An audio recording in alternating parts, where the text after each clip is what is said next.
पश्चिम के link road से सटे झुगी इलाके में स्लम रिहेबिलिटेशन अथॉरिटी एसआरए योजना के अंतर्गत विकसित एक पुनर्विकास प्रोजेक्ट ने वर्टिकल स्लम जैसी छवि को चुनौती दी है।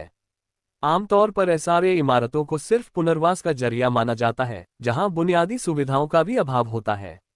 लेकिन इस प्रोजेक्ट में तैयार की गई इमारतें सुविधाओं और डिजाइन के लिहाज से किसी प्राइवेट रियल एस्टेट प्रोजेक्ट से कम नहीं है।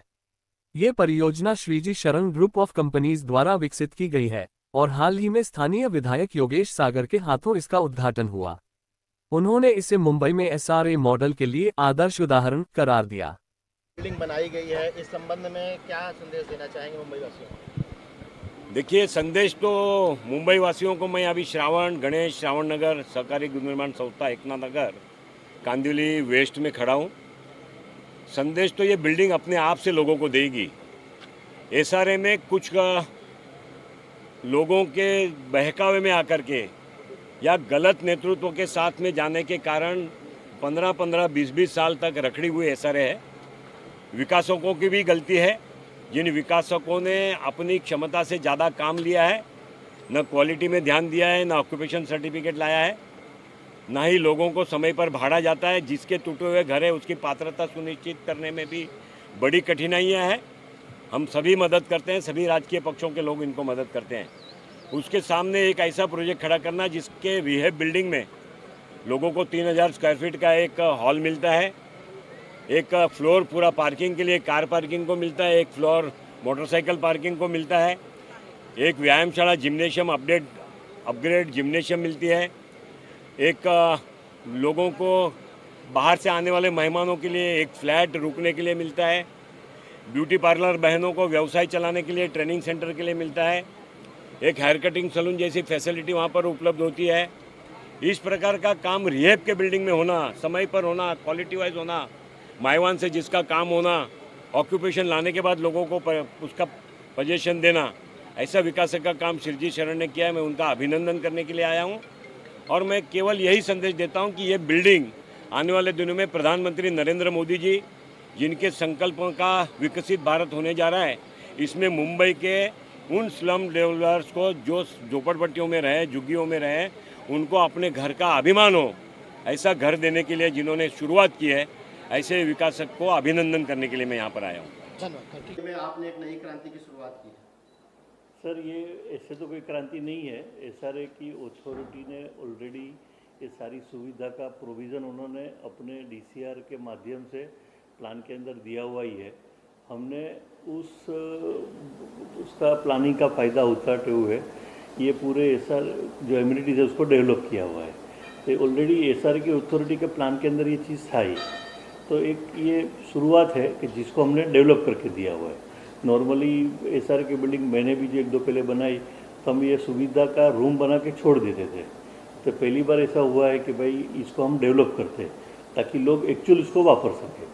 क्या क्या सुविधाएं यहाँ पे सर है एसआरए की बिल्डिंगों में, जरा उसके बारे में हमारे दर्शकों को बताइए। जैसे जो एसआरए अथॉरिटी ने अलग अलग महिला वेलफेयर का प्रोविज़न किया हुआ है, युवकों के लिए एक प्रोविज़न किया हुआ है, बच्चों को पढ़ने का प्रोविज़न किया हुआ है।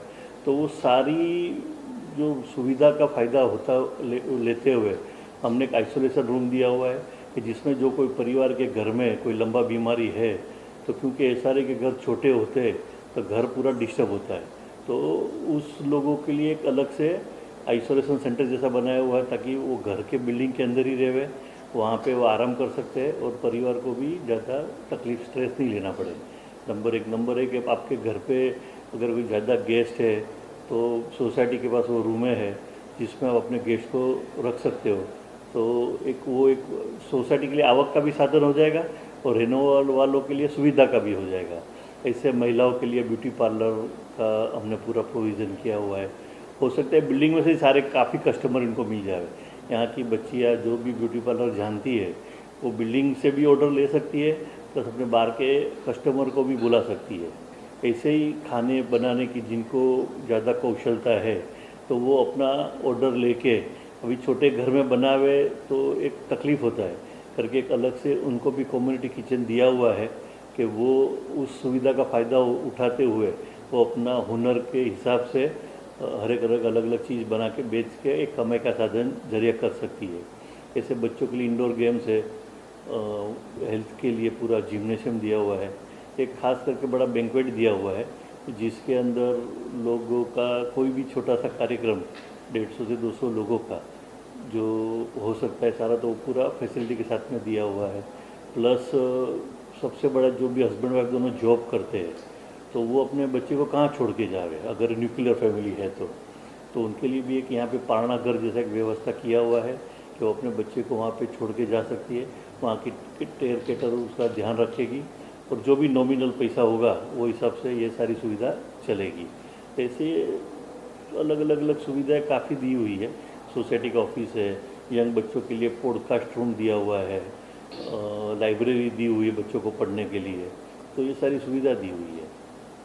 टोटल कितने यहाँ पे सारे के रूमों को शिफ्टिंग मिलेगी पुनर्वास के तहत? ये टोटल करीबन 680 परिवारों के लिए ये घर का है ये बिल्डिंग। कब तक ये लोगों को यहाँ पे मतलब रहने के लिए? ऐसे हमारा मार्च तक का पूरा टारगेट है। मार्च 2026 को हम उनको पोजीशन भी तो ओसी दे देंगे। अनफॉर्चुनेटली एनवायरनमेंट के हिसाब से हमारा सेल बिल्डिंग चालू नहीं हो पाया है क्योंकि वो एक अप्रूवल लेना रह गया था, तो सेल बिल्डिंग अभी, लेकिन हमने फिर भी ये पूरा बिल्डिंग एकदम जोर जोर से चालू करके इसको पूरा कर रहे हैं। सर प्रवेश द्वार बहुत खूबसूरत है, पेड़ भी बहुत खूबसूरत है, लेकिन एक सवाल ये भी उठता है कि जो लोग यहाँ रहने के लिए आएंगे उनके लिए पार्किंग की एक बड़ी समस्या है। पार्किंग के लिए क्या सुविधाएं हैं बता? पार्किंग के लिए नॉर्मली मैंने जितने भी एसआरए की बिल्डिंग उससे पहले बनाए तो उसमें 4 व्हीलर का तो एक रूल के हिसाब से प्रोविज़न था, लेकिन एसआरए के घरों में जो हमने एक्सपीरियंस किया है कि हर एक घर में कम से कम एक बाइक होता है, तो जितनी भी ओपन स्पेसिस थी उसके अंदर सारी बाइकें खड़ी हो जाती थी और बच्चों को खेलने को मिलता ही नहीं था।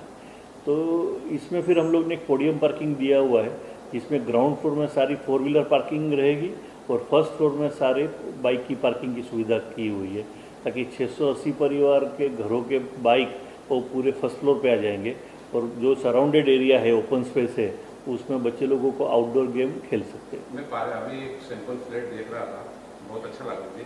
कुछ सवाल उसमें भी थे कि जैसे कि आपने एसी लगाई थी, वॉशिंग मशीन लगाई थी, क्या वो सैंपल है या फिर वो उसके साथ उनको मिलने वाला एक जो आपने फ्लैट देखा उसके बाजू में एक फ्लैट था जिसमें हमने जो बेसिक फ्लैट है वो दिया हुआ था। ये हम बताना चाहते हैं कि किस तरह से आप इस फ्लैट को बेस्ट वे पे यूटिलाइज कर सकते हो। जैसे हमने बेडरूम में एक सोफ़ा कम बेड रखा हुआ है, हॉल के अंदर भी सोफ़ा कम बेड रखा हुआ है, तो बाथरूम भी उस हिसाब से बने और उसके प्रोविज़न की आपको अभी वॉशिंग मशीन कंपलसरी हो गया है, वो लग्जरी नहीं रह गया है, वो एक नेसेसिटी हो गया है, तो उसका भी सारा प्रोविज़न बाथरूम के अंदर किया हुआ है। तो किस तरह से प्रोविज़न को आप यूटिलाइज कर सकते हो वो उसमें दिखाया हुआ है। कितना कारपेट है? ये 300 फुट के आसपास का कारपेट है।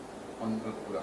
हाँ जी, जिसके अंदर एक 1 बेडरूम हॉल किचन का पूरी सुविधा हमने दी हुई है। एक फ्लोर पे कितने फ्लैट? ऐसे टोटल ये 3 विंग में बटा हुआ है। तीनों विंग का अगर मैं पकड़ता हूँ तो 23 फ्लैट पर फ्लोर है। 3 विंग पकड़ेंगे तो। Okay, thank you. Yeah. Sir